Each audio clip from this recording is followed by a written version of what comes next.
In the summer of 2021, as the Taliban seized control of Afghanistan, Afghan military pilots flew their aircraft, including UH-60 Black Hawk helicopters, into Uzbekistan.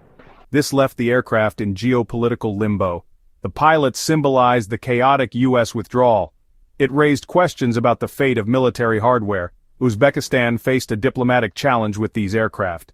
The aircraft underscored the Afghan government's collapse. The images highlighted the human cost of the conflict. They also showed the challenges of managing war remnants. Questions arose about the future of these aircraft. Would they be returned to Afghanistan? Would they be claimed by the United States? Or would Uzbekistan integrate them into their forces? The answer involved international diplomacy and strategy. In a move that surprised many, Uzbekistan recently transferred 7 Black Hawk helicopters to the United States. This transfer, confirmed by the Pentagon, signals a new chapter in the saga of these aircraft. The helicopters, deemed suitable for use by the U.S. military, were transported out of Uzbekistan, leaving behind their uncertain status and finally finding a new home. The transfer, disclosed at the Uzbek embassy in Washington, D.C., during an event commemorating the 33rd anniversary of Uzbekistan's armed forces, underscores the delicate diplomatic dance between the countries involved. For Uzbekistan, this move could be seen as a way to strengthen ties with the United States, while avoiding potential friction with the Taliban. This decision has significant implications for both the U.S. and Uzbekistan. For the U.S., it represents a retrieval of valuable military assets, albeit under unexpected circumstances.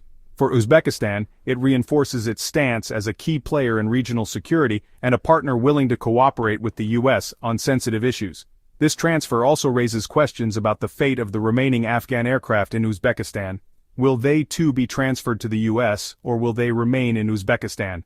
The answer to this question will likely depend on a number of factors, including the ongoing negotiations between the U.S., Uzbekistan, and the Taliban. The transfer of Black Hawk helicopters highlights the massive U.S. investment in the Afghan military over 2 decades. Billions were spent to create a self-sufficient Afghan force. However, much of this equipment fell into Taliban hands in 2021. The collapse of the Afghan military has sparked significant criticism. Many question the effectiveness of the U.S. strategy and the heavy investment. The loss of equipment to the Taliban is a significant setback. Concerns remain about these weapons being used against U.S. interests. The transfer of Black Hawk helicopters back to the U.S. is a small victory, but it represents only a fraction of the total U.S. investment lost to the Taliban. Most equipment remains with the Taliban, a reminder of the costs of the U.S. war in Afghanistan. Unsurprisingly, the Taliban have criticized the transfer of the helicopters, demanding their return to Afghanistan. They argue that the aircraft belong to the Afghan people and are crucial for the country's defense. This demand highlights the Taliban's desire for international recognition and their assertion of sovereignty over Afghanistan's assets. Taliban Defense Minister Mohammad Yaqub stated that they would never allow Afghanistan's northern neighbors to seize or use these aircraft, further emphasizing their stance. This situation underscores the challenges the international community faces in dealing with the Taliban. The international community faces a dilemma in responding to the Taliban's demands.